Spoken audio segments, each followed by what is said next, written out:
So ভালো, আমি এমন একটা মুভি দেখলাম যে দেখার পর আমার একদিন লেগে গেল রিকভার হতে। কারণ এটা একটা মাস্টারপিস মুভি, অ্যান্ড এই মুভিটা যে কোনো এজ গ্রুপের লোককে দেখালেই সে তোমাকে খেলাবে। ওকে, কারণ এটা তুমি যদি বাচ্চাদের দেখাও তো বাচ্চারা এই মুভিটা দেখার পর গালাগালি শিখে যাবে। আর এটা ভাববে যে আমি যদি কোনো মেয়েকে একটা আইফোন গিফট করে দিই তাহলে সেটাই হয়ে যাবে আমার ট্রু লাভ। কারণ এই মুভিটা এতটা খতরনাক লেভেলের মুভি। তো আমি কথা বলছি দ্য ভূতনি মুভিটার। আর এটা একটা হরর কমেডি মুভি, যার মধ্যে দুটো জিনিস মিসিং, মানে হরর আর কমেডি দুটোই মিসিং আছে। বাট তার পাশাপাশি যদি এই মুভির স্টোরির কথা বলি তাহলে এর থেকে ভালো স্টোরি আমরা ছোটো ভীম কার্টুনের মতো দেখতে পাই। কারণ এখানে একটা কলেজ আছে, কী নাম আমি জানি না, আমার মনে নেই।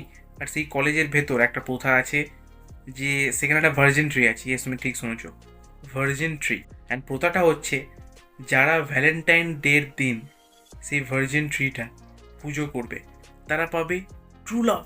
ইয়েস, সো এটাই স্টোরি, এর থেকে বেশি এক্সপেক্ট করো না। কারণ এরপর মুভির ভেতর খালি ভূত আসা যাওয়া করে, এর মধ্যে ঢোকে তার মধ্যে ঢোকে, কার মধ্যে ঢোকে সেটা দেখতে গিয়ে তোমাকে মুভিটা দেখতে হবে। বাট আমি এটাই বলবো যে ভুল করে হলেও ভুলেও এই মুভিটা দেখবেন। আর মুভির মধ্যে বড় বড় ফাজলামি আছে, তো ফাজলামি দেখার একটা আলাদা মজা আছে। আমি বলবো না যে আমি হাসিনি, কারণ আমিও ফাজলামি থেকে হেসে ফেলেছিলাম। ইয়েস, অ্যান্ড মুভির ভেতর যদি পারফরমেন্সের কথা বলি তাহলে সবার মধ্যে কম্পিটিশান লেগে গেছে কে বেশি খারাপ পারফরমেন্স দেবে। মুভির ভেতর যতটা কম কথা বলা যায় পারফরমেন্স নিয়ে ততটাই ভালো, কারণ মুভির ভেতর কারোর পারফরমেন্সই আমার ভালো লাগেনি। আর তারপর যদি সঞ্জয় দত্তের জন্য তুমি এই মুভিটা দেখতে যাও তাহলে রুকো যারা, সবার করো। মুভির মাঝে মাঝে উনি আসছেন অ্যান্ড এসে হেঁটে ডান দিকে যাচ্ছেন, বাঁ দিকে যাচ্ছেন, আর মাঝে মাঝে একটু ডায়লগ বলছেন। এটাই সঞ্জয় দত্তের রোল ছিল।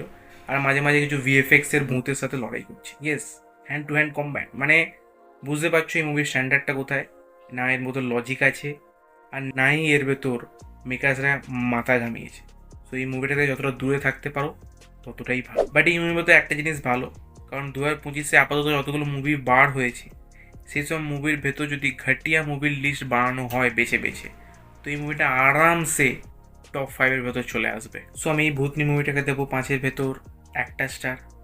অ্যান্ড আমার মাথায় যখনই এই মুভির সিনগুলো ভেসে আসছে তখন মনে হচ্ছে যে আমার লাইফে কতটা ডাউনফল চলছে যে আমাকে এই রকম মুভি দেখতে হচ্ছে অ্যান্ড রিভিউ করতে হচ্ছে। সো তোমার যদি কোনো বন্ধুর কামব্যাক হয়ে গিয়ে থাকে তাকে এই মুভিটা সাজেস্ট করো। এই মুভিটা দেখার পর ডেফিনেটলি তার আবার ডাউনফল শুরু হয়ে যাবে, কারণ মুভিটা এতটা মাস্টারপিস।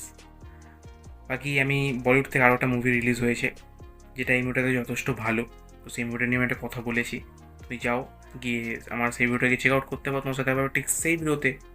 So by.